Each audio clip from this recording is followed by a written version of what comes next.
Praise the lord. ప్రభువైన యేసుక్రీస్తు వారి పరిశుద్ధ నామములో అందరికీ శుభాలు. ఈరోజు మన అనుదిన ఆత్మీయ ఆహారంగా కీర్తన గ్రంథము 18వ కీర్తన 25వ వచనాన్ని ధ్యానించుకుందాం. దయగల వారి ఎడల నీవు దయ చూపించుదువు, యథార్థవంతుల ఎడల యథార్థవంతుడుగా ఉండువు. చదవబడిన వాక్యంలో మనం చూసినట్లయితే దేవుడు మన యొక్క క్యారెక్టర్ ఎలాగైతే ఉంటుందో ఆ క్యారెక్టర్ తగ్గట్టుగానే ఆయన కూడా రిఫ్లెక్ట్ అవుతాడు. మన క్యారెక్టర్ యొక్క రిఫ్లెక్షన్ దేవుని నుండి మనకు వచ్చే ఆయన యొక్క కృప కూడా అలాగే ఉంటుంది. మనం ఎలాగుంటే దానికి తగ్గట్టుగా దేవుడు ఆ కృప ఇస్తాడు. మనం దయగా ఉంటే ఎదురువారి పట్ల ఈ దేవుడు కూడా మన పట్ల దయ చూపుతాడట. యథార్థంగా ఉంటే ఆయన మన పట్ల యథార్థంగా ఉంటాడట. అంటే మనం యథార్థంగా లేకపోతే దేవుడు యథార్థంగా ఉండడా, మనం దయగా లేకపోతే దేవుడు దయగా ఉండడా అంటే మనం ఎదుటి వారి పట్ల దయ చూపకపోతే నువ్వు ఏ కొలతతో కొలుస్తావో అదే కొలతతో కొలవబడతావు అని వాక్యం ఉంది. దేవుడు కూడా దయ చూపడు.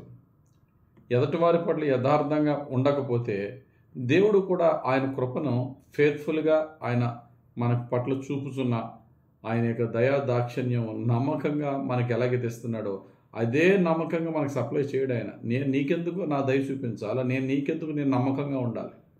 నువ్వు ఎదుటి వారి పట్ల నమ్మకంగా లేనప్పుడు. అందుకనే యేసు ప్రభు చేసిన కొండ మీద చేసిన ప్రసంగంలో కనికరము గల వారు ధన్యులు, వారు కనికరము పొందెదరు అనే వాక్యం ఉంటుంది మత్తయి సువార్త 5వ అధ్యాయం 7వ వచనంలో. మనం కనికరము కలిగితే దేవుడు మన పట్ల కనికరం చూపిస్తాడు. ఆయన మన యొక్క క్యారెక్టర్ని బట్టే దేవుని యొక్క కృప కూడా ఆధారపడుతుందని మనం యోచించుకుని మనం చాలా జాగ్రత్తగా ప్రవర్తించాలి. తర్వాత వచనంలో అంటారు, మన కీర్తన గ్రంథం 18వ కీర్తన 25వ వచనం చదువు. 26, 27లో సద్భావం గలవారి ఎడల నీవు సద్భావం చూపుదువు, మూర్ఖుల ఎడల నీవు వికటముగా ఉందువు, శ్రమపడు వారిని నీవు రక్షించదువు, గర్విష్ఠులకు విరోధివై వారిని అణిచివేసదువు.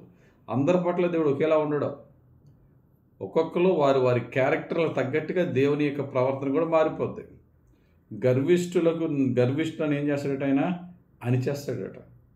లోకాసు వార్త 1వ అధ్యాయం 52 చక్కటి మాట ఉంటుంది. సింహాసనముల నుండి బలవంతులను పడద్రోసి దీనులను ఎక్కించాను. దేవుడు ఎవరండి? సింహాసనంలో నుండి గద్దె దించి గడ్డి మేయించేస్తాడు రాజులను దేవుడు. సింహాసనములను దింపగలడు ఆయన, బలవంతులను సైతము దింపగలడు. గర్విష్ఠులైనటువంటి వారైతే దీనులైనటువంటి వారిని దీనులను పైకి ఎక్కించగల దేవుడు కూడా ఆయన్ని. కాబట్టి దేవుని దయ, దేవుని కోపము, దేవుని కృప, దేవుని కాఠిన్యము ఎవరి మీద ఆధారపడి ఉంటుంది? మన ప్రవర్తన అంటే మనం దేవునితో కాదు, అందరూ దేవునితో భయభక్తులతో ఉంటారు. మనం ఎదుటి వారి పట్ల చూపించే మన క్యారెక్టర్, మన బిహేవియర్ని బట్టే, మన ప్రవర్తన బట్టే దేవుని ప్రవర్తన కూడా ఆధారపడి ఉంటుంది. మరి దేవుని నుండి నమ్మకంగా ఆయన కృపా కనికరాలు రావాలంటే ఎలా బిహేవ్ చేయాలంటే దేవుని పోలి. ఆ దేవుడు ఎలా ఉంటాడంటే ఆయన యేసుక్రీస్తుగా మన మధ్యన భూమి మీదకి వచ్చి మనతో కలిసి జీవించి మనిషిగా జీవించిన క్రీస్తుని పోలిన జీవితం. ఆయన ప్రేమ, ఆయన దీనత్వము, ఆయనలో తగ్గింపు జీవితము, ఎదుటి వారిని ఆయన సమానత్వంగా గౌరవించే జీవితం మనం తెలుసుకున్నప్పుడు, క్రీస్తుని కనుక మనం పోలి నడిచినట్లయితే దేవుని యొక్క పరమ తండ్రి యొక్క దీవెనలు సంపూర్ణంగా మనం పొందుకోగలం. కాబట్టి ఈరోజు ప్రభు అనుదిన ఆత్మీయ ఆహారంగా చెప్తున్న మాట ఏంటంటే, నువ్వు ఎలా బిహేవ్ చేస్తే దేవుడు నీ పట్ల అలాగే బిహేవ్ చేస్తాడు. కనుక నాకు దేవుని దయ కావాలా, ఎదుటి వారి పట్ల దయ చూపుదాం. దేవుని కృప కావాలా, ఎదుటి వారిని కృపాసహితంగా మేలు చేద్దాం. దేవుని క్షమాపణ కావాలా, ఎదుటి వారిని మనల్ని బాధపరిచిన వారిని క్షమించేద్దాం. మన బిహేవియరే దేవుని యొక్క బిహేవియర్ మన పట్ల, మన బిహేవియర్ని బట్టి ఆధారపడి ఉంటుంది. దేవుడి వాక్యం దీవించి దేవుని దయ పొందులాగున మనుషుల పట్ల దయ చూపేవారుగా పరిశుద్ధాత్మ మనల్ని నడిపించునుగాక.